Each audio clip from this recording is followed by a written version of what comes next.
And today I'm really happy that we have somebody else from the Zone Public Image Committee, and that is Tom Brown. He's going to take us through our social media discussion, as well as touch upon digital marketing and websites as well. So before we get going, I do just want to welcome District Governor from a neighboring district, Bob. Why don't you say hi, Bob? Good to see you, Lisa. Yeah, I'm glad to be here, and I can thank Stacy for giving me the registration link.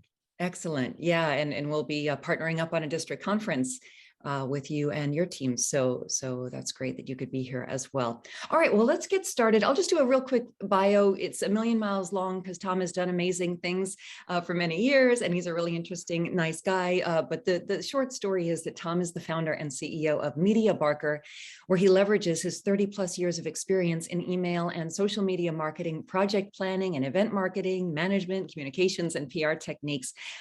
All kinds of great experience, plus his own little special techniques and processes he customizes to clients' needs. And with that, he's able to deliver new and unique solutions to clients. He does trainings and he helps a lot of different companies and Rotary clubs. So with that, would you please welcome Tom Brown from upstate New York. Hey, Tom.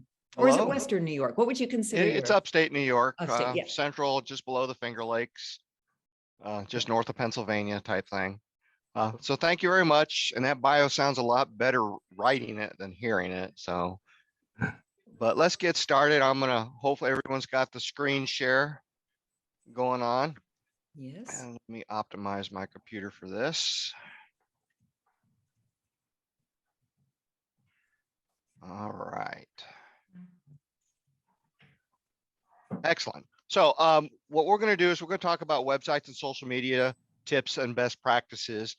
And as I go through this, if you have questions, just type them into the chat box and I'll ignore them until the very end. And then if I haven't covered it in the presentation, I will definitely answer them at that time. We'll have about 10 to 15 minutes of dedicated Q&A, but I'm willing to stay as long as people are willing to listen to me. So that being said, let's get started. And I like to start with this guy. This is Thag. He is the general feeling that we get. And what we need to understand is most organizations market like a caveman, Thag. We wake up in the morning, we go to find the herd, we sneak up on them, we single out the weakest of the herd, chase them down, beat them with a club, drag them back to the cave or the next Rotary event, and then we start over. And as a result, basically, we're just surviving. Always chasing, always looking for the next shiny volunteer, donor, or Rotarian. And face it, with all the choices out there, we often feel like a caveman with regards to the internet. And the first thing I want to drag you away from is thinking just about websites and social media. The phrase you really want to be thinking about is digital marketing. And according to Wikipedia, which is an online encyclopedia, digital marketing is the component of marketing that uses internet and online-based digital technologies, such as desktop computers, mobile phones, and other media and platforms to promote products, and in our case, services. And just so you know, this is not a bait and switch presentation. I'm going to be sharing with you the top 10 things you can do to improve your club's public image with social media and website. But before we get there, I want to talk about the various aspects of digital marketing out there. I want to establish a foundation of understanding for all of us, the reasons why we're looking at digital marketing and the reasons why you're here today. Because the goal of digital marketing really is to make what we are already doing better. And it starts with knowing what you're doing already so you have something worthy of sharing. And we'll talk about that in a minute. But all of our meetings, our projects, our fundraisers, etc., if they're not tied to a good story, a good meaning, or a great purpose, what you're going to do next is not going to matter that much because nobody wants to hear a boring story. Now, I want us all to have a basic understanding more of the how we can use digital technology, but I want us to understand the why first. And so we want to talk about the story and knowing what we're doing already so you have something worthy of sharing. All of us need to make sure that whatever is going out, then we can put out. And if we have a good story, then we start talking about this. Now, many small businesses, whether they're product-based or service-based, succeed due to repeat business. This means the nature of the relationship between the small business owner and the client is essential, and a personal connection relationship can cultivate long-term relationships. What we need to do as Rotarians is understand how those small businesses succeed and use that model and understanding and apply it to what we want to accomplish for our club. A lot of people don't really equate our Rotary Club as a small business. And it's important to understand because millions and millions of dollars is spent on helping small businesses thrive. And if we could take what they've done and apply it to a Rotary Club, then we're really going to start rocking. So when I say sales or customers, you need to substitute in your head volunteers or donors or Rotarians in your mind. And this is important for you to find other ideas, because when you're out in the community doing business and you see something that catches your attention, you need to start looking at that and say, that was really cool, and figure out how you can adapt them for Rotary purposes.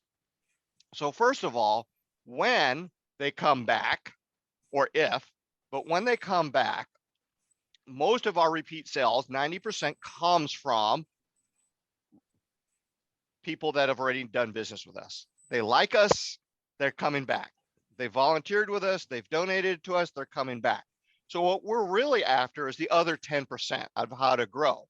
And so the big advantage of that is 90% of the new customers or the new people that have never done a Rotary experience are going to hear about us more from word of mouth than from cold calling. And what I mean by cold calling is, from a business perspective, think about an automobile dealership.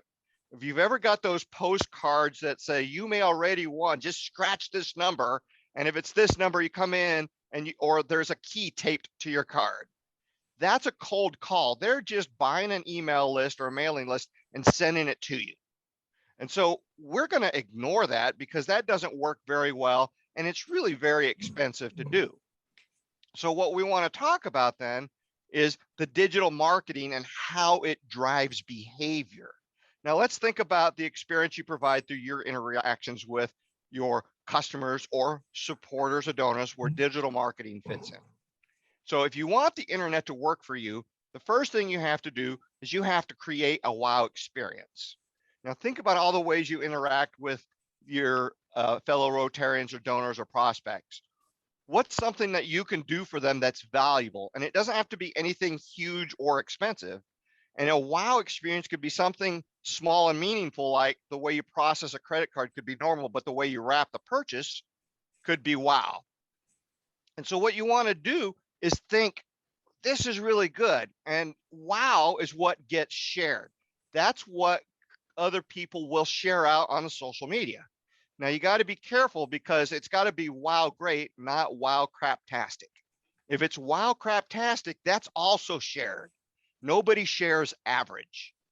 All right. If it's an average experience, they're going to just, they're going to deal with it. But if it's something that really caught their attention, both on the great side of the spectrum or this was the worst experience of my life spectrum, both of those are going to be shared. And so we got to make sure that we have a wow experience, and then we want to entice them to stay in touch. And what do we mean by that? We mean by that collecting contact information, collect their email address, collect a mobile phone so maybe you can text them. Old school, collect their mailing address so we can put a stamp on something and mail it to them.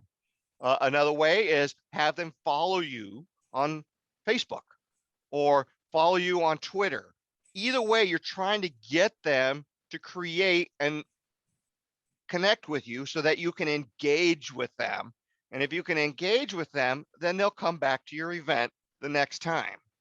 And this could be also a reminder, hey, you had a great time at this experience last year, we're going to be doing it again. And so bring your friends. And so now what's going to happen is, this is the word of mouth aspect. And this is where truly the power of digital marketing comes in. Because when you have someone that has been at your event, whether as a donor, a volunteer, or even a Rotarian, and they share their experience on their social channels, it's their friends that are going to see that experience and they're going to go, wow, that looked like fun. How do I do that? Or how come you didn't invite me? And so once you start getting them to do that, they become your cheerleaders. And from a business perspective, this is hugely important because nobody really trusts advertising anymore. All right. In fact, one of the scary things is people trust the opinions of complete strangers to tell them where to spend their money more than they will trust advertising they see from the company. And what do I mean by that? If you've ever gone and to a new place and you say, I'm really hungry, what's good to eat in this town? And you just Google search food near me. And then you start reading the reviews. Oh, that's a 2-star restaurant. I'm not even going to consider that.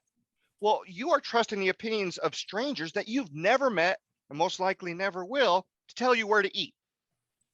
And so that is the huge power of this. And imagine if you're trusting the opinions of complete strangers and your friends are endorsing your product, that's a much bigger leverage. And so once you start doing that, you're going to get the power of digital marketing, and people are going to start coming around to your events of that don't even know you. That's the referral aspect of this. And so when we start talking about this, and now that you know why, I'm going to share with you the various platforms you should consider and a couple things to keep in mind. You do not, and I repeat, you do not need to use all of these platforms we're about to cover.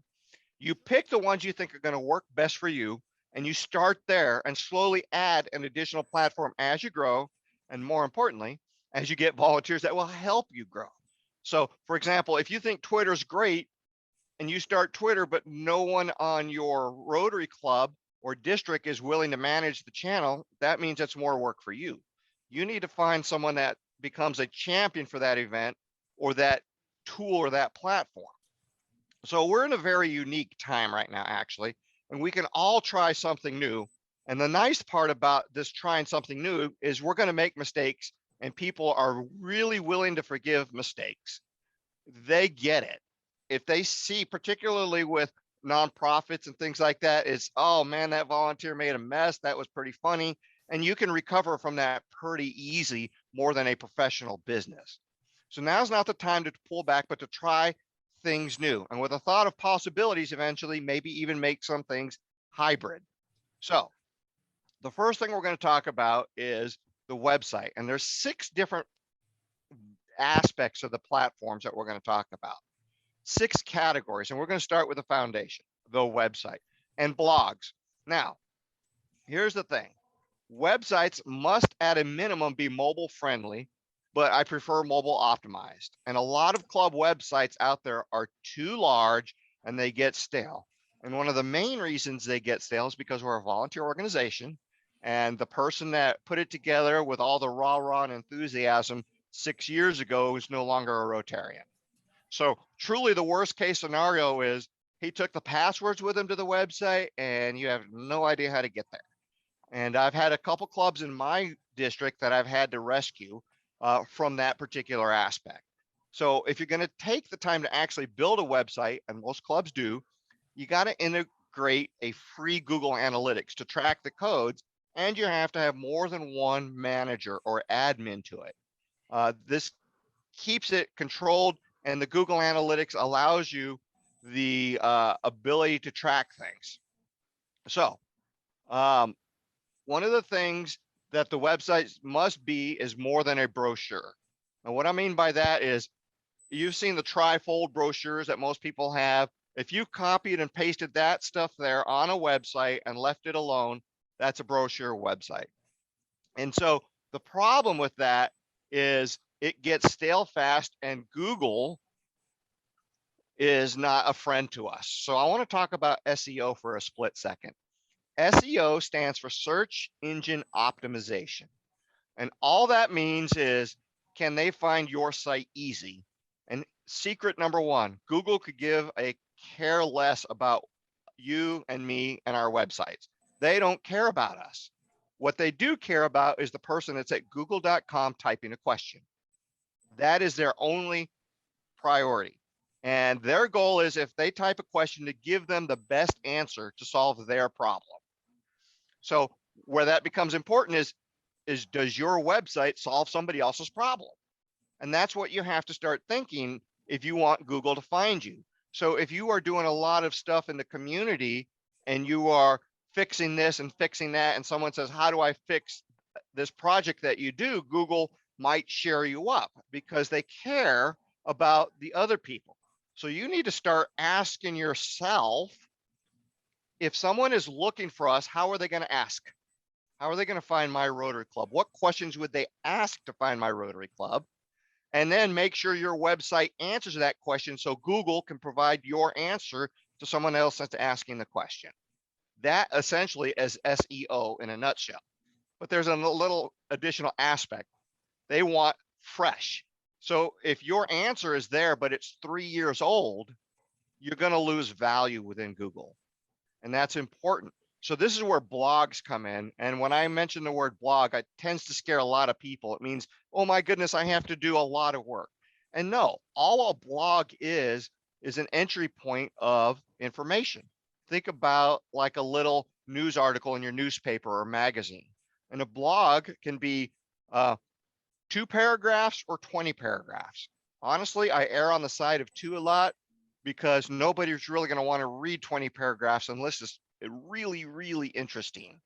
So if you are struggling to write it, I guarantee you people are going to struggle to try to read it.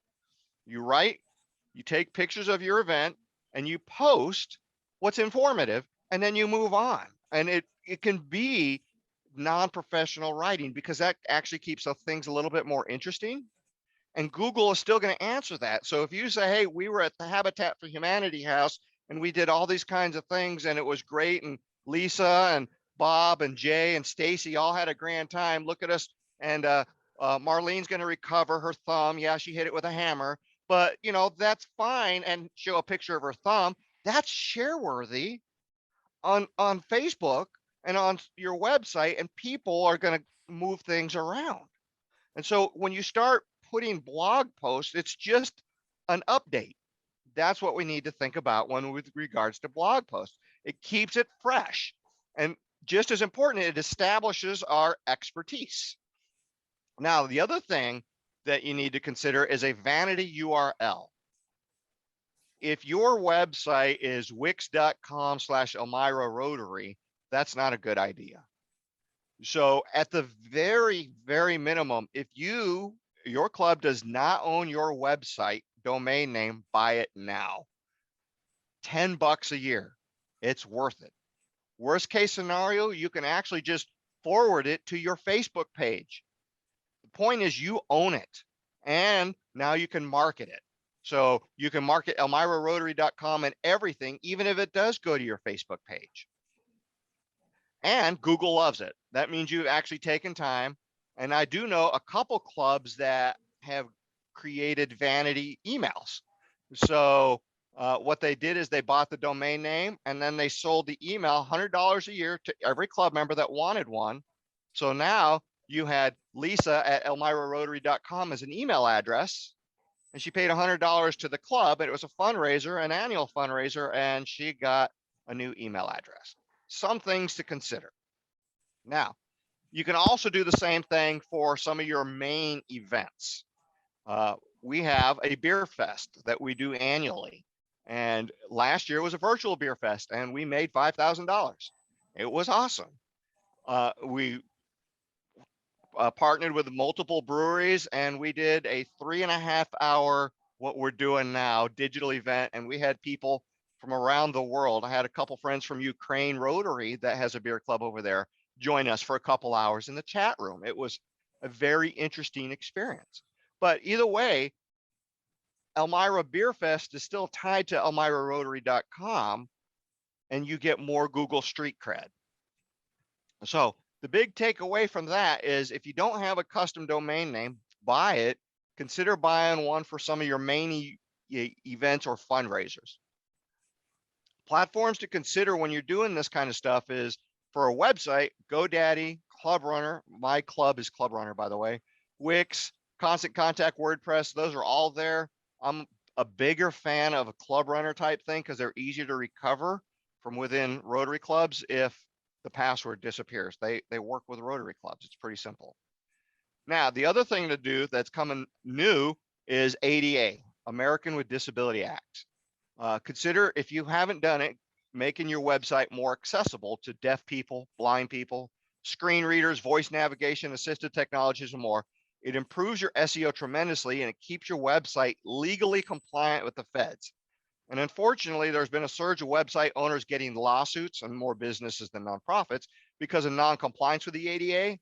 And not last year, but 2 years ago, there were 1,700 legal cases related to non-compliance on the website. So it's pretty simple. We ended up using ADA widget. You add a line of code to your existing website and your site is now compliant. Puts this little button on the bottom right. This is our Rotary district page. And if they click on the button, it pops out a little accessibility menu, and whoever needs it turns that particular aspect on, and now your website is ADA compliant. We pay $30 a month for it. Yeah, there you go. ADA Widget Pro. It's definitely a worthy thing to do for your website if that's on your budget. Next platform, social media. Speaking of social media, we should be considering social media is now that word of mouth we talk about on steroids. And everything is shared on social media. In fact, entirely too much information is shared. I've seen more food on Facebook than I've seen on my dinner table. It's really weird. In fact, but properly done, this can be harnessed and managed for us. So Facebook is a necessary aspect, but it's not business friendly, which means it's not organizational friendly, but it's friendly enough for us to use as long as we understand a few things about Facebook. Organically, which means we haven't paid for it, but when you post something on your Facebook page, it's going to reach 2 to 5% of your audience. And what do I mean by that is if you have 100 people that are following your page and you make a post about an event, 2 to 5 people might see that on their newsfeed. It's a horribly low amount, but guess what? You can boost it because Facebook wants your money, and you can double that. And if you're lucky, it might even triple for $75. Yay. You can be very targeted. You can put that advertising to one zip code, to a 5-mile radius of a location. You just need to understand, when you are posting on Facebook, that it is not a push out. And in fact, there's a better tool out there if you're trying to push information out to your users, your end people. But the main purpose for us is that Facebook is a doorway, a first impression of you in the digital world. In some cases, this is used as an initial landing page instead of a website. And in a lot of cases, Google, if they search for your club, will throw your Facebook page up before they will throw your website up as a priority, because it's fresher. It has a better SEO because you're posting on Facebook, but not your website. The main thing we need to understand with Facebook is when people are searching for you, they will find your Facebook page if you have one. And more importantly, they're going to look at probably your last 10 posts to understand the flavor of your club, your personality. So strike one, if your last post was in 2019, big problem. Strike two, if all they have is pictures of your meetings, that's not going to go well either. So there's additional stuff out there, but it's so easy to use. Either case, search engines are going to promote it. And if you can link to your Facebook, you can go back and forth. Now, what I do for our club is I post to Facebook on a regular basis, once or twice a month. And then I will take that story and embed it in our website. So if you want to see that in action, you can go to elmirarotary.org later and look at the top 3 posts. They're actually Facebook, and it forces the integration. So remember, digitally speaking, Facebook is your first impression. So you need to make it look good. And later on, we're going to talk about how to make it look good. But one of the things to keep in mind is social media with nonprofits. And so a major goal of many organizations is, of course, to raise money. And so if you can imagine, the number one cause that is really good on social media is animals. Do you know why? Puppies and kittens. They're cute and people share them almost as much as their food. And so once they start doing that, it becomes share worthy. The cute factor is a big thing. That's why children is number 2. People share cute. And then you can start going there. I'm not going to read all these down. And by the way, if I've got your email address, this slide deck is going to be emailed to you along with a lot of the resources I'll be referring to down the road. Common actions taken if they're supporting you is donating money, number 1. But there's a trick to that. You have to have the ability to accept money online. If you don't have the ability to accept money online, that's a 0%. Well, maybe 1. Somebody might mail you a check, but I'm telling you what, it's going to be 0 to 1% in that regard. They want to make life easy for them. And that's one of the secrets with digital marketing. It's not about making life easy for you. All of you that are watching this is not about making life easy for you. This is about making life easy for the people you're marketing to give you money or to register for your events or to do what you want them to do. Your goal is to make it so easy that they click, give you their email address, and they show up at your event. That's your goal. Now, there's a bit of a learning curve for us on the back end, but that's okay. And in fact, that's kind of why you're here. So this is the sizzle that everybody talks about, but it's got to be a part of your story. And if you choose to use these platforms, you got to have a dedicated plan or a dedicated channel and make sure that it's updated. There's a lot of platforms to choose from. And as a matter of fact, I'm going to ask you to raise your hand. There's 7 icons here, and one of them is defunct, no longer exists, and that's the green V. If you know what the green V stands for, just kind of wave at the camera. I see 1 wave. All right, so the green V is Vine. Vine was a social media app that was very popular. Oh, someone else is waving, so there's 2. Vine was a social media platform that was waving and videos that were 8 seconds or less, or 7 seconds or less, and that was their entire goal. They would only promote videos. The problem is it lasted about 2 years and then it died. So the replacement is now TikTok. How many have heard of TikTok? Okay, everybody's waving their hand. Okay, TikTok took the idea of Vine, saw it die, made some tweaks, and now that's what they do. It's a very similar thing. They don't have the 7-second limit. And there's a lot of stuff that's TikTok. Now, the other problem with TikTok is kind of like Facebook. There's stuff that people TikTok video that you're like, that was a waste of 8 seconds. Can I have my life back? And others that are just quite funny. And so if this is something you want to do, the way this works is you have someone in your club that, oh, I love TikTok. Oh, really? Guess what? You're going to be our TikTok product engineer chairperson or whatever you want to do with that. And you sort of Shanghai them into it. So there's a lot of platforms to consider with social media. I'm not going to dig into all of them. I've only got 45 minutes, not 45 hours, and I could talk that long, I promise you. All right, the next one is email marketing. Think about this. Email marketing is actually, in my book, the #1 way we should be marketing and using our digital marketing tools. The problem is a lot of people are afraid to become an email marketer because they think they're going to become a spammer. And yes, that is a danger. But keep in mind, this is one of my favorite quotes that I tell you people. If somebody gives you an email address, they expect to get an email from you. In fact, they want to get an email from you. What it is, it's your job, or mine, because I'm, that's my business, to make it look good and be relevant to them. If it's relevant to them, it is not spam.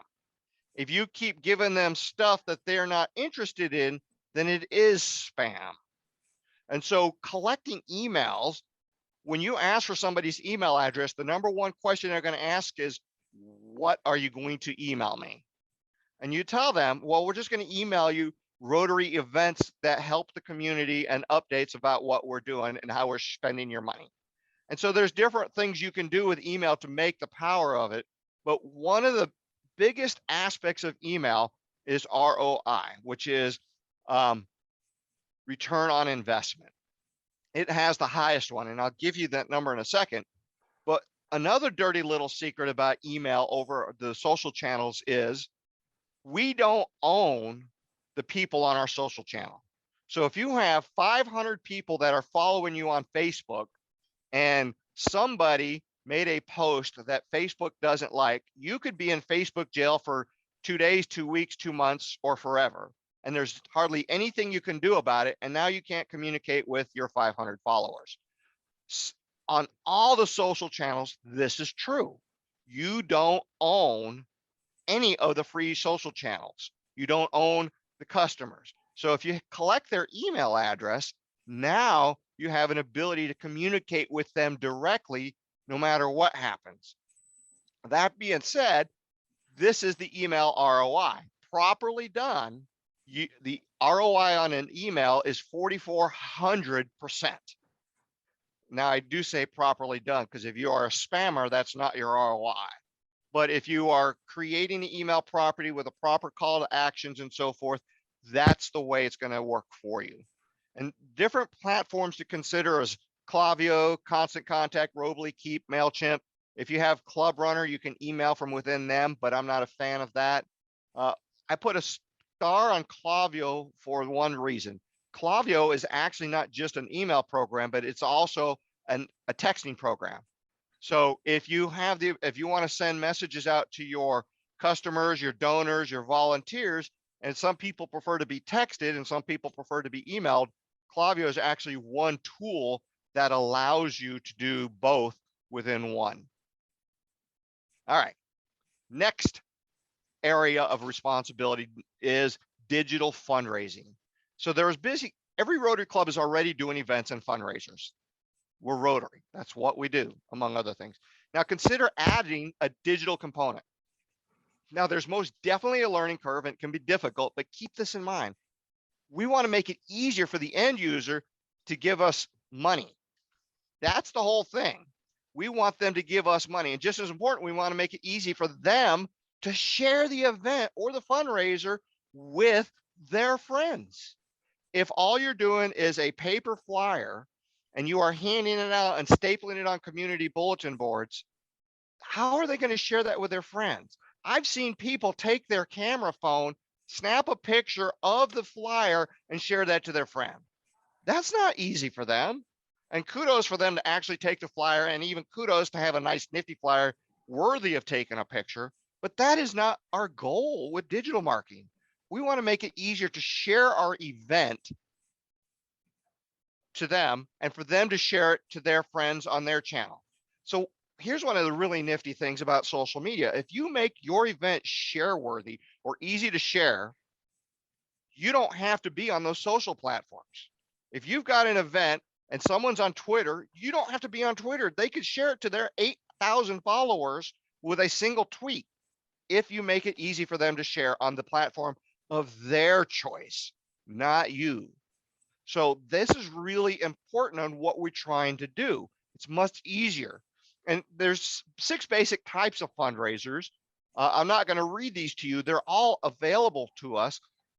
And actually, I have a platform I'm going to share with you, but whatever platform you end up using, you want to make sure that they can do these 5 things. All right. Can you have a custom homepage, a landing page for your event? So if you go to Elmira Beer Fest, boom, it should say Elmira Beer Fest straight up. And then all the stuff about your Elmira Beer Fest. And oh, by the way, here's my donate, here's my how to be a sponsor, here's how I can drink my wine or beer, whatever. Promotional tools, management, all these things, and multiple payment options. Again, easy for them to pay you. The most common payment options out there are PayPal. I'm sure most of you guys have heard that. All right. The next one is Square. That's the thing where a lot of small business are doing, and they can turn their phone into a credit card reader. And then there's Stripe, which kind of does a little of both. Stripe is my preferred venue, but all of these are tied to your checking account. And so you have to treat the passwords to these like they're a credit card. That being said, here are some platforms to consider. Event Groove is the one I'm going to highlight, pop, cheer, and everything else, because the nice thing about it is it's free tool for Rotary. They give it to us free there's a kind of a catch to it, and there always is. I mean, free is free. So what they do on these events is if you are raising a donation event or an auction and you bid $50 for it, you're going to pay $51.42 for transaction fees.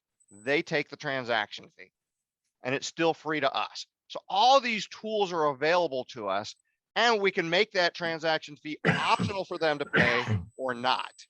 So it just depends. There's a lot of tools out there. Event Groove is the one I highly recommend to Rotary clubs. Our district has landed on it. We've done multiple things. We've raised over $15,000 now in the 7 months we've been using it. So some things to consider. All right, the next area of marketing, live streaming. Guess what? We're doing it now. We're streaming to each other. Yay. Or at least I'm streaming to you. Now, this is the power of engagement marketing. Boom.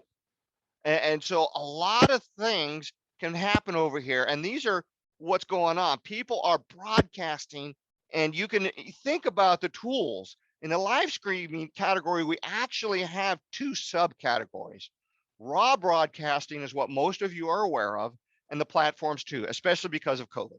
Being on Zoom now, we're at least aware of this one. Duh.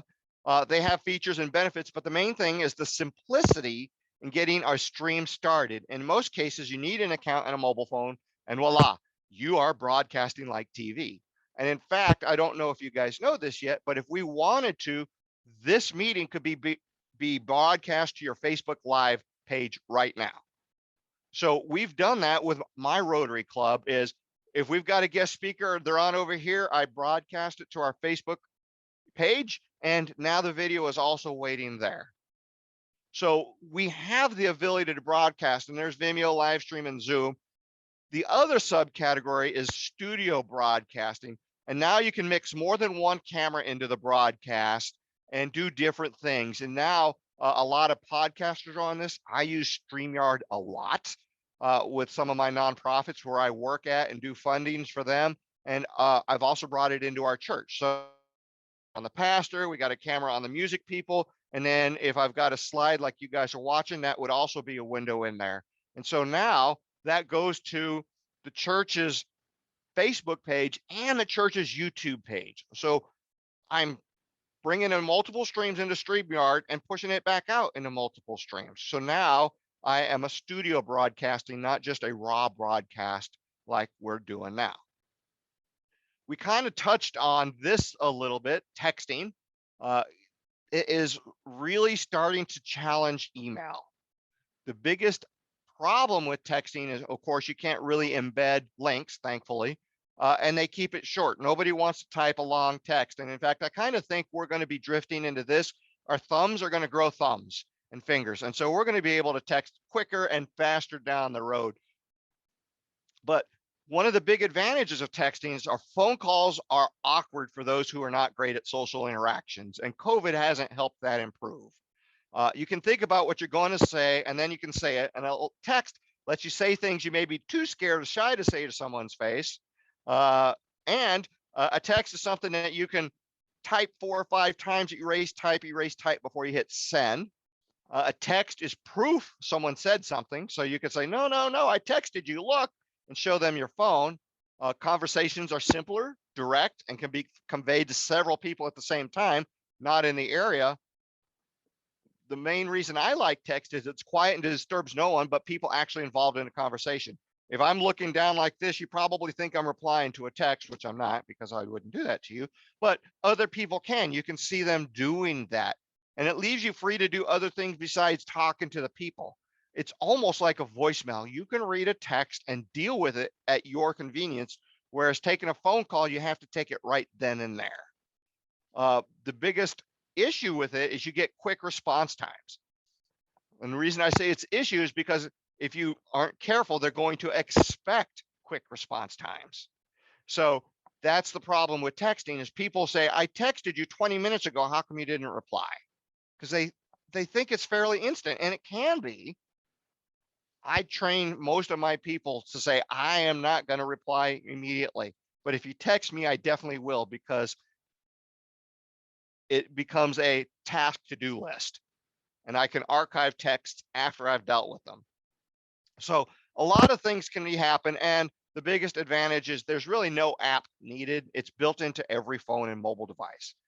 Platforms is to consider pure and simple. If you want to do just texting, these are some of the ones to consider. I use texting for my karate business, where we'll text parents that if there's a snow day, we just used it.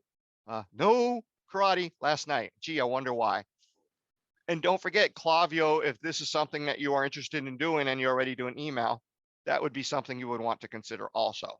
Can we just pause a moment here and let's say that Tom is a black belt in karate. So that was something else from your bio that I thought was worthy of some applause. Just got my 3rd degree a couple months back. Yay. Let's see. All right, so sorry, I derailed you. that's fine. I'm back on the rail. Choo choo. So here are the platform categories all at once. And please take note of the NC stars. The NC stands for your next customer. And remember, by customer, I mean the volunteer, the donor, the supporter, all that kind of stuff. They're everywhere. If you are sharing a good story or making it easy for your current people, your current customer, to share to their social channel of choice. All right, so that is the background of why you need to do. So let's talk about the how. So we're going to talk about grading your website or grading your Facebook page. So District 7120 has an annual contest for clubs, and we try to make it as easy as possible. Essentially, we just submit your website or Facebook address to my committee, and it's a super simple application. You give me your name, your email address, your club name, and give me the URL, which is the website address of your club or Facebook page, and voila, you have submitted your club Facebook or website to the district contest. We make it easy for them to find us. So they go to district links, award and contest, and they're all there. And we have multiple ones, but I'm going to focus on Facebook and the websites. Now, the neat thing about this is I tell them how to cheat. I give them the answer key. And what do I mean by that? Here is the judging criteria. Here's how we're going to judge your website. So please take this sheet, look at your website, grade yourself, and cheat the score. This is going to be emailed to you. I see you with the camera there. So this is going to be emailed to you, and it's going to be available to you all. You look at these different things, and you put your own points to it, and then boom. Now you go, oh my goodness. The biggest thing I've had problem with my district, not as much now, but for 3 years, they would say, come join us for lunch or dinner. Your first breakfast or lunch is on us. We meet Thursdays at 4:30. Can't wait to see you. But they never give a location. I'm like, or a way to email them. Where are you? There's no way to communicate. They leave off a vital piece of information. And it's not just that. It's, we meet weekly at 12:30. Okay, what day of the week? So it just, they know it, but they don't see it themselves, right? So you start looking at these different things, you give yourself a score, and if you're 100, rah, rah. And so this is what it looks like a little bit better, so you can do that. And I'm not going to read this to you, but, the first thing you're looking at, I put the biggest points, is on the initial view. Does your website look like it was built 15 years ago? Does it have good pictures? Is it eye-catching, neat, attractive? And then all the way down. So again, I'm not going to read these to you, but here's the one for Facebook. Same thing, your initial view. And then we look at these different things.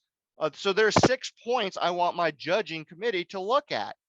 Do they have a vanity URL? And what I mean by that is facebook.com/Elmira Rotary Club, not facebook.com/41446443257 All right. And I see people laughing, but I still have clubs out here that are doing that. So I'm trying to encourage them how to do this. And if they don't know how, I've given them directions on how, but figure it out. It's not hard. How do I get a vanity URL? Google it. Facebook will answer. And so once we do this, then we go to the judges. And I'm in this midst right now with my district. I go to the clubs and I say, look, I really am looking for one member from your club to join me as a judge. And here's the hook. I was like, whoever is doing this, it should be your Facebook champion, because they know what Facebook looks like, but now they can look at 8, 10, 12 other of the top or the best Facebook clubs in the district. And I'm going to give you the link, and they can judge them and they can get ideas for themselves. So as they're looking at that and they see the Alabama Rotary Club, and it's like, oh man, that's really cool, I need to do that for my club. The different clubs are going to start seeing what's out there, how they're judging, and then their website is going to get better, or their Facebook is going to get better. So I'm looking for judges on my district. I'm not asking you guys, but when we start doing this, this is how I've been doing this for 7 years now with our district. And I've had anywhere from 3 judges to 13, and not always the same clubs, but I can still tell the raw scores are starting to come up. You can see here, the scores are in the 60s and 70s, and there's one obvious winner, poor Tennessee. But, you know, you start looking at and seeing why they're there versus some of the others. And then same thing with the judges for the website. Oh, that was Facebook. So either way, they get this. And here's the thing.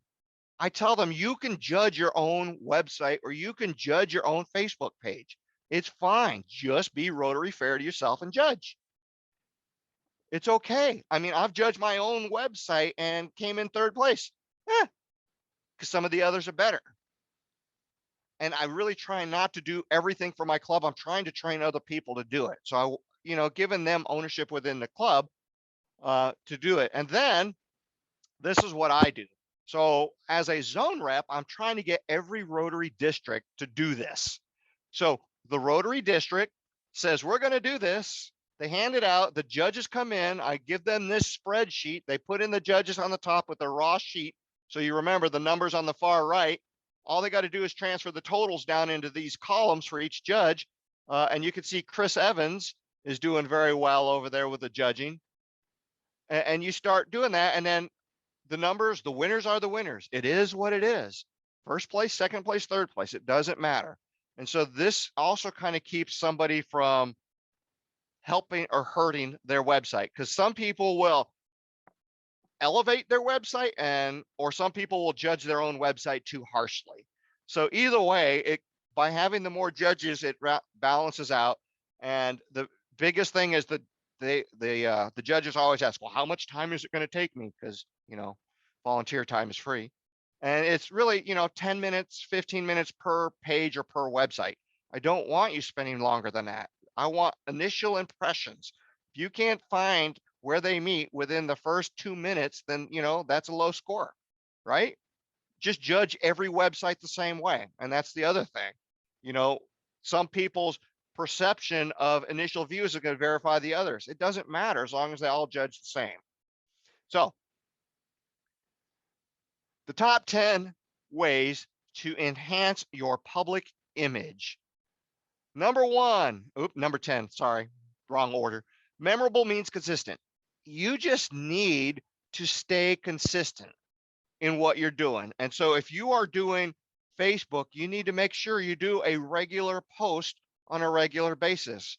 If people look at that and they stop seeing consistency, and this goes the same with your email marketing and anything else, you want to be consistent. And we also talk about being consistent with the Rotary brand. I know you guys just had that presentation, but I'm so tired of seeing the gold and blue Rotary wheel animated on people's websites.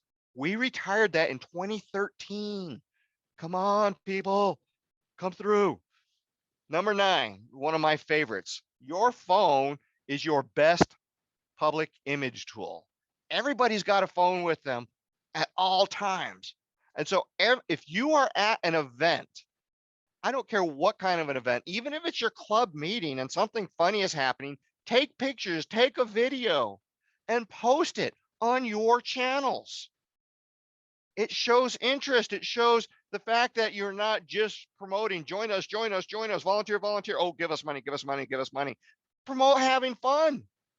And the only way to do that is when you're actually having fun. 8, speaking of photos, make the photos fun.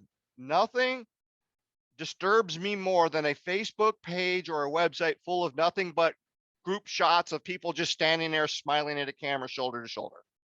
Boring. Now it's occasional, it's okay. I mean, look at the group shot on the bottom left. They're bikers. What makes that interesting is A, they're all in their cute little bike shorts, and B, there's a couple bikes there. So they're obviously having fun in an environment that's fun. That's share worthy. All three of these are share worthy events of, ooh, that looks like fun. Look at all those kids, or how can I do certain things? So all you need to do is make your photos fun when you take them. I mean, still take them, don't get me wrong, but now let's look at making them better.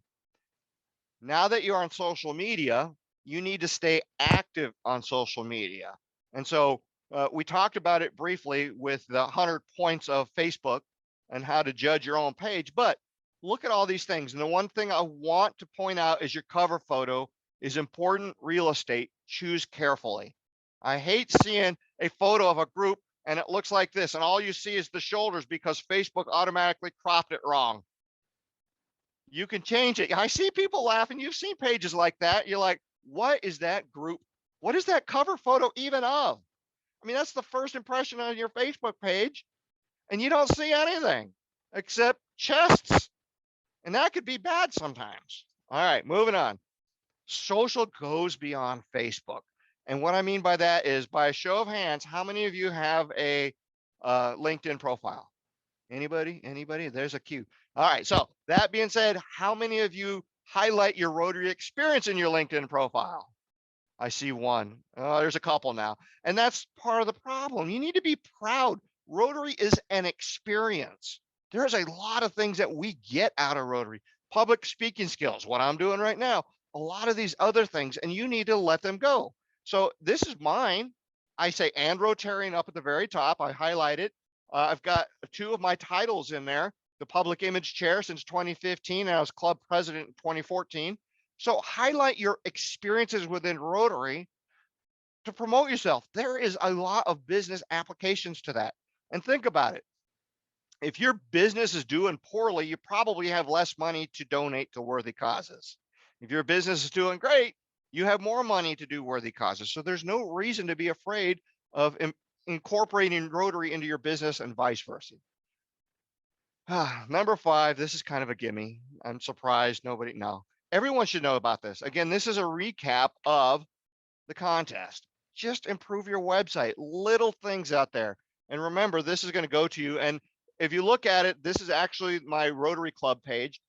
Couple things, my calendar is there, the guest speakers. You can see 2 posts, and those are what it looks like from a Facebook. They actually reside in Facebook, embedded on my website. There's the donate button. Look at that. Quite easy. And our club uses it a lot. Go to there and look at how I use it on your own. Not part of today's presentation. Number 4, email newsletter. We talked about this briefly, but get collecting emails and text if that's what you want to do. There's a lot of options out there, but it's an easy way to communicate with them. And your email can be short. It could just be vital information on what's going on. You don't need to do weekly, monthly, or even quarterly is where you need to be to start. Okay, if you have a club membership of 6 members of your club, maybe not, but how are you communicating to the community? Do you have the emails of all your donors, all your sponsors, all your volunteers, and you can let them know the next event that's happening, and you're going to start getting more and more. 3, become friends with the press. This is much harder than it used to be.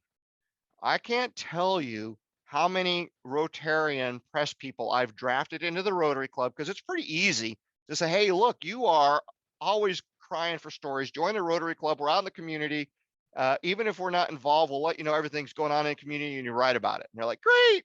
And my job will pay for it. And then we have them for 8 months and then they move to another TV station far, far away. So I'm helping build the Rotary brand with people going to other areas. So come think about that. The other thing about becoming friends with the press is with your press releases. The traditional press is being decimated. They don't have a lot of staff. And so most of the time, if your press release is well done, it becomes the story. So now you're the reporter. All right. Big part of this is make sure your press release has good pictures. They love pictures. And even if it doesn't make it into the black and white print that shows up on the people's doors, they will most likely share it on their social channels. They're big on that. But less chance of sharing if you have crappy or no pictures. So think about that, become friends, start following them, and then be available with them on Twitter or whatever is their preferred channel choice.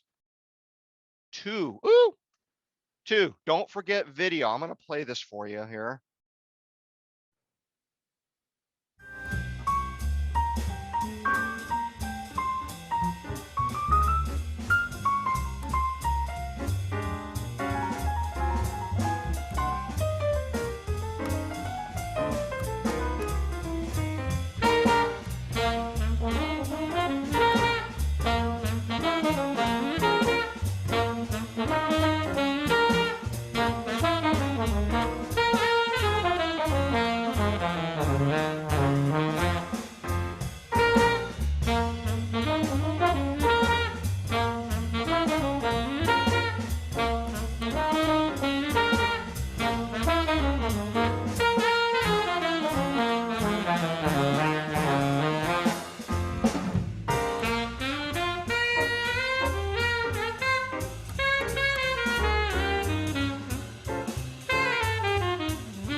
So I share this you see it's made by Animoto. Oops.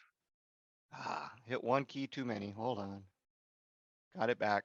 I share this with Animoto for a couple reasons. First of all, it wasn't really a video. It was a video slideshow.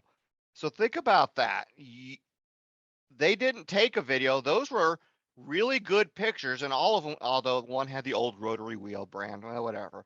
But they were good pictures with a free soundtrack using a tool called Animoto. And it had a call to action, come join us, have fun. And it listed all the things we can do. So you can produce videos quite easily or edit your videos and do different things with that. There's a lot of stuff out there for you. So don't consider that. The other thing to consider is the biggest problem I see with videos when people do that is they make them too long. So videos like this shouldn't be longer than 90 seconds. If you're doing a main event, 10 to 15 minutes, that kind of thing, and then chunk it down. Because if somebody sees a video that's emailed to them and they see it's a 40-minute video, the chances of them starting it are, yeah, that's about it. But if it's, a 2-minute or a 5-minute, and you can get to 15 if it's a really good reason for the video, then you've got some really good stuff. And again, easy to share what's going on. And then the top number one reason to enhance your public image is you. You got to share your Rotary story.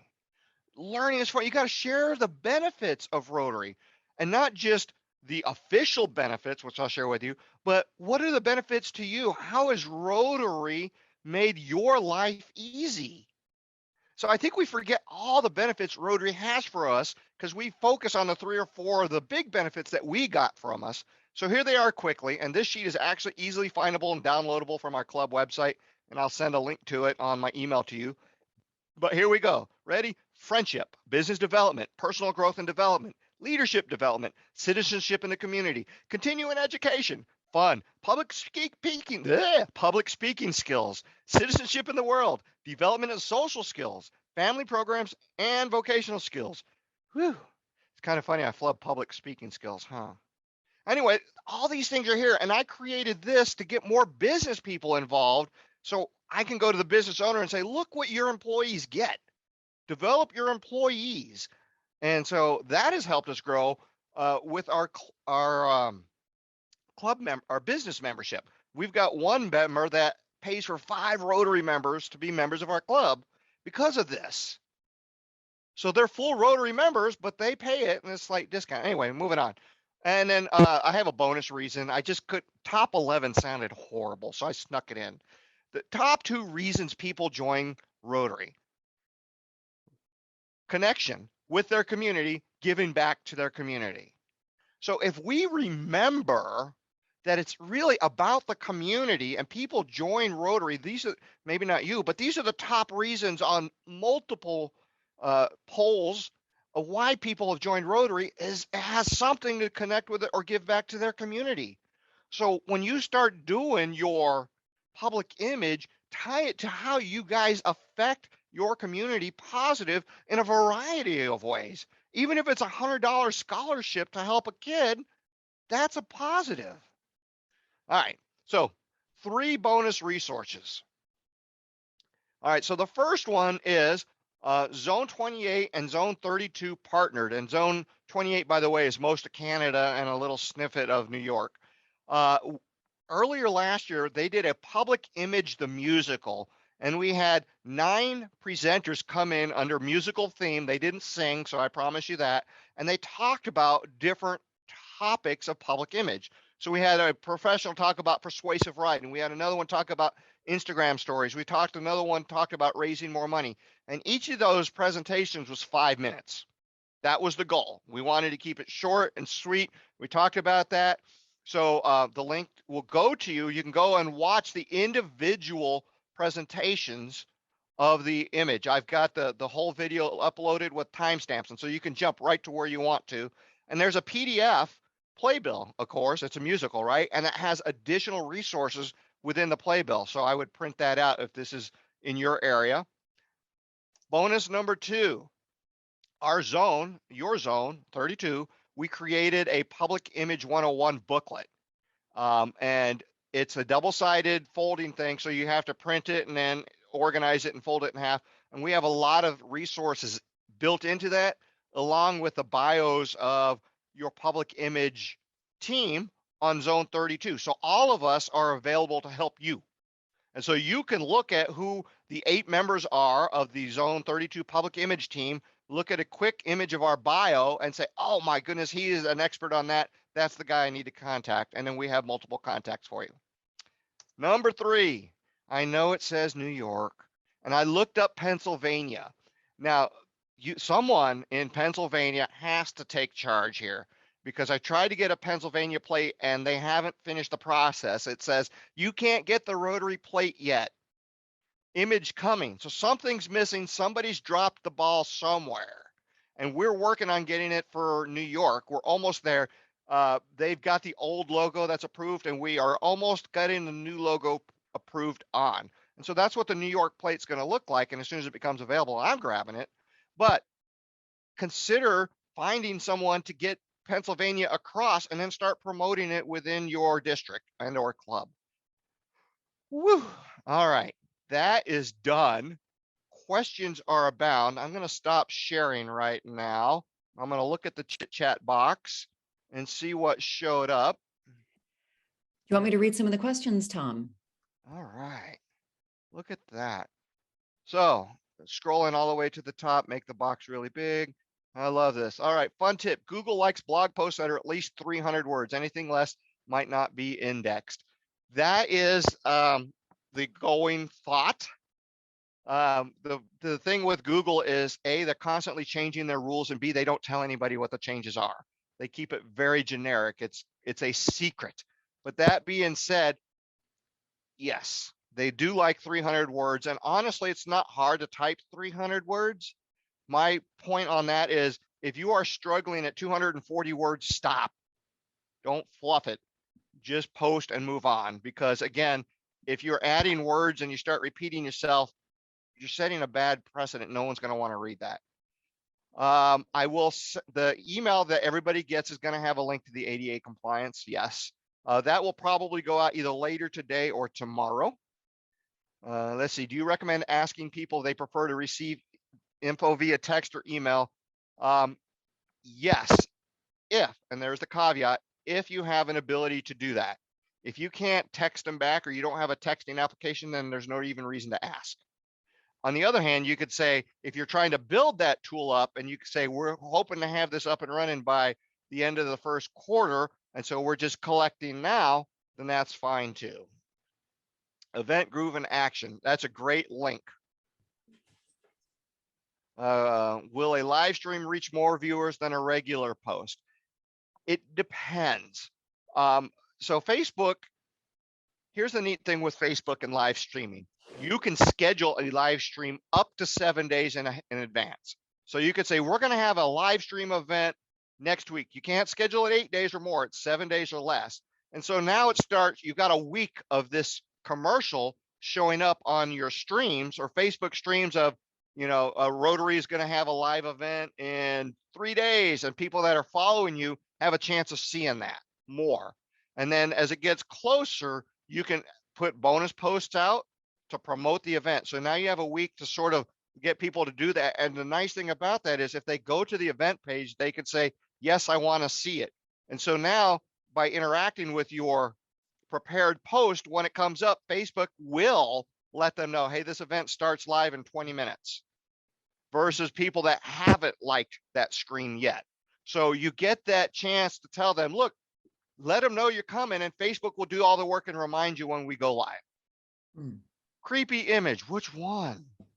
That was the one with the fingers having fingers. Or the Oh, hand. yeah, I like that. That was triggering, Tom, for several of us. Good job, well done. See, again, you share worthy, craptastic, scary, awesome. I guess Marlene agrees with you on that. Let's see. Love the names of the judges. Thank you. Come to the next PI training, February 9, all about email newsletters.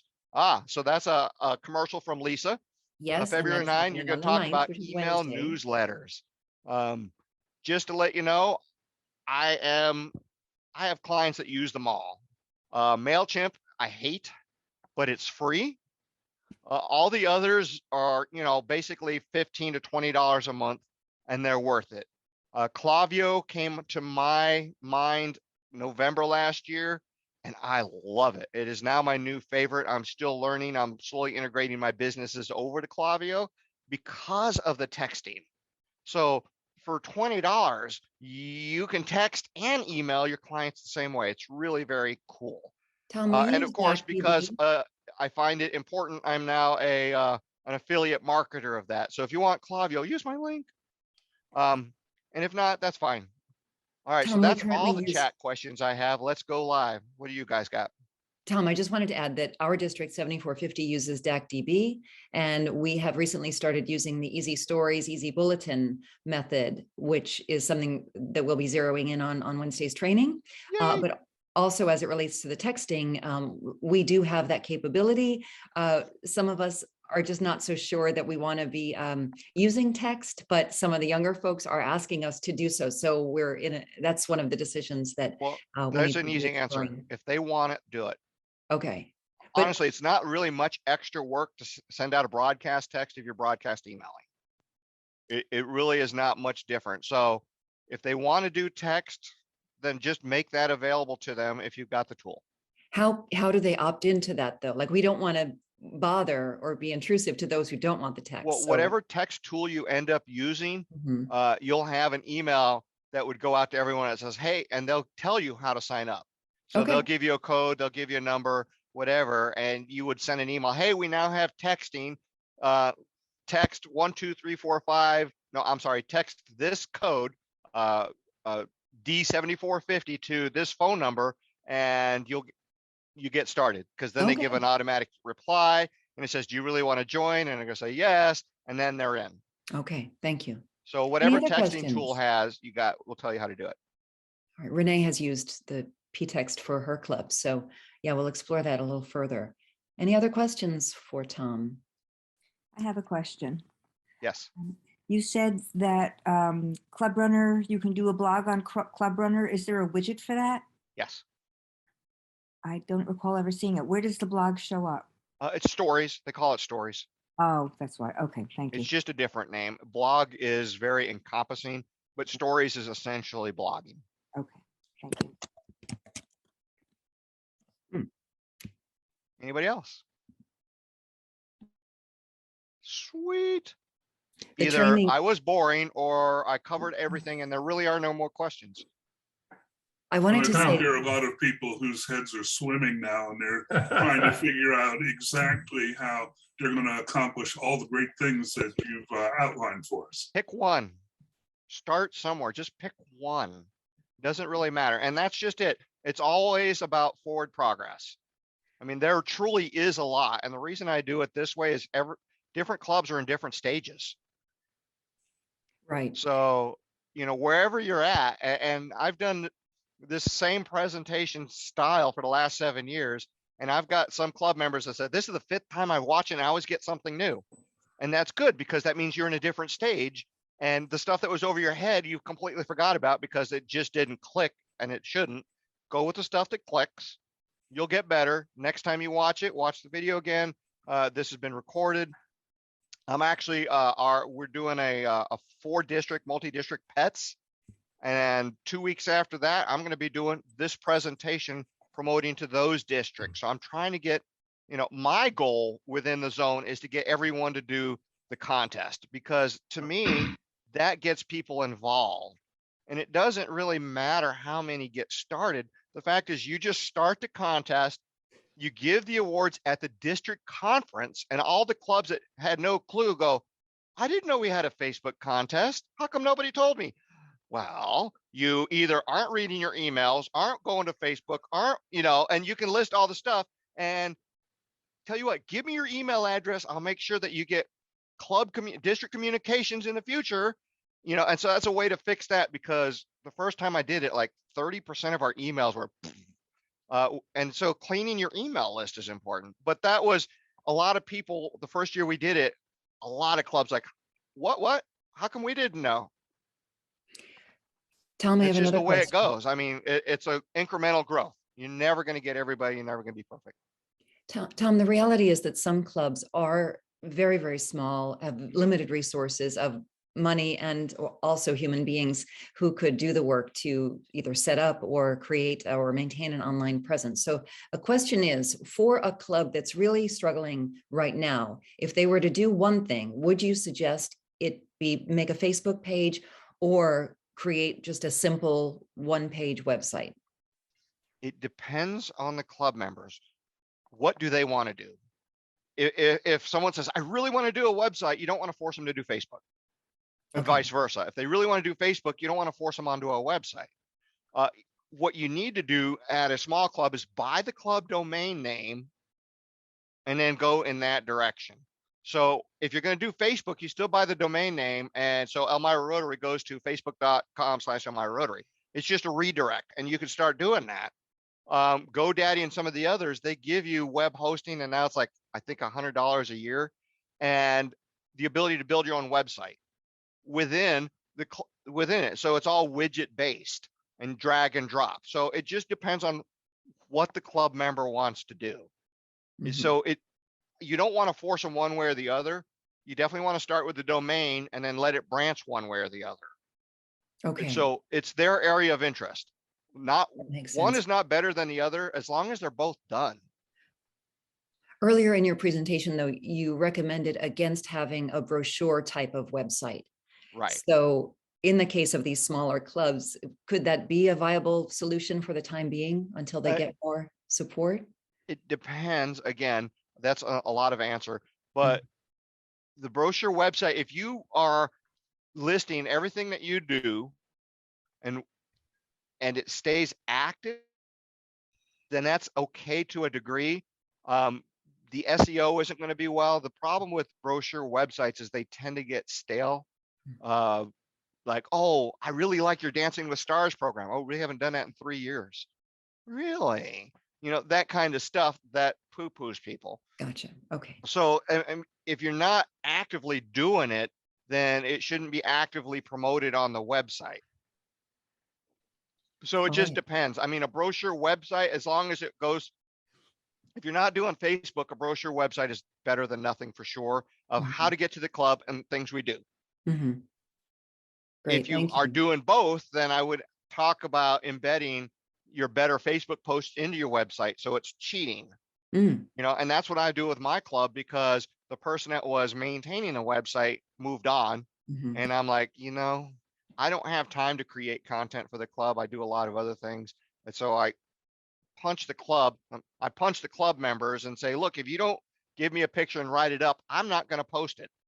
So I've got 3 members of the club that email me stuff all the time. Mm. And I always tell them, no picture, no post. Oh, okay, thank you. I would like to welcome District Governor Roger Taylor from 7450. You want to say a few words, Roger? You'll want to unmute, please, as we could hear that wonderful voice. I think that this is something that everyone should hear. It is a powerful presentation. It shows many of us how little we know about the nature of modern communication. And thank you very much for that education. Okay, well, first of all, I just wanted to say amazing presentation. I think it was very educational and interesting to all of us. This is the world we live in, and we need to know more about this. And I just had an idea that maybe one of these days, for one of our meetings, maybe between Lisa and you, between the two of you, can present to our club, the Philly Rotary Club, how can we as members of the Rotary Club get more involved in helping our Lisa, our public image chair? How can we give photographs of events? How can we give photographs of meetings? Like a picture is worth 1,000 words, with a little caption, something that happened. How can we help the public image of our group by helping Lisa, with Instagram, Facebook? Okay, so that's actually a very good question. Thank you for asking. She was basically asking, how can we help our district on their social channels? And the biggest thing I do is I always adopt people like you, and you are now a committee member to my district club. But I do it for 2 reasons. One is, as an adoptee, I'm going to train you up so that you are a better district representative. I'm going to find out what your passions are. If you are an Instagram person, then I'm going to make you the Instagram point of contact for the district. I'm going to empower you to try to get other Instagram stuff from the clubs, that kind of stuff. And you are now a public image committee member. And the big advantage to that is you get trained up more to help your club, but you get trained on district time. So I let you make your mistakes on the district on purpose, because you're still on under my wing, so to speak. And then if you make mistakes, don't be afraid to make mistakes, that kind of stuff. And then I always tell you to look, I do not like all my eggs in one basket. So if you're going to be my Instagram queen, I need you to find a compadre in case you get sick or something, that it doesn't die while you're out of touch. So I never ever have one person. It's always, okay, you're part of my team. Now you need to find a fellow teammate, preferably from a different club. I don't like doing it within the same club, because I'm trying to get the information out to multiple clubs. And then that way, if something were to die, I don't lose Twitter. And that's what happened to our Twitter channel. Is I had a great guy and he moved to California courtesy of his job, and nobody else wanted to do it. So I wouldn't officially start building it up from a district perspective until there's at least 2 to be champions within. Rosanna, from a club perspective, for the Philadelphia Club, we're on it. We'll come up with a way to zero in on our own members within our club, and we will get more promotion going on social media. So I hear you on that. Thank you. Any other questions or comments before we wrap up? One last comment that Rosanna sparked off for me. For any club that's looking for an interesting speaker that will help out as far as PI, find someone in your club or in your community who's a good photographer using their camera, their cell phone. My husband's a professional photographer, and the first thing he would say if he heard me say that was, your camera, your phone is not a camera. But the reality of our life is that your phone is your camera. And when it comes to your Rotary photos, most of them come from your cell phone. And most of the photos that I get as a PI chair are unusable. And as Tom said, shoulder to shoulder, or what we call, when I was a newspaper editor, grip and grins. Here's our check, here we are grinning. These are horrible photos. You need somebody who can tell you how to set up a fun photo, how to set up an interesting photo, how to look for the opportunity, how to not get, people from the chest up with a lot of ceiling or sky above them, how to not take a photo with people squinting in the sun or the sun blocking everything out.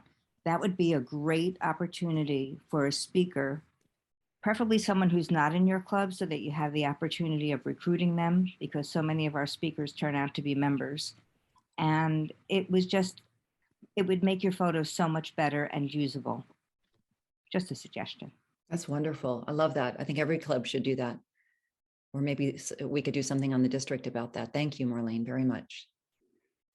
Okay, before we sign off, anything else? Last chance for live comments. And again, remember, this video will be posted.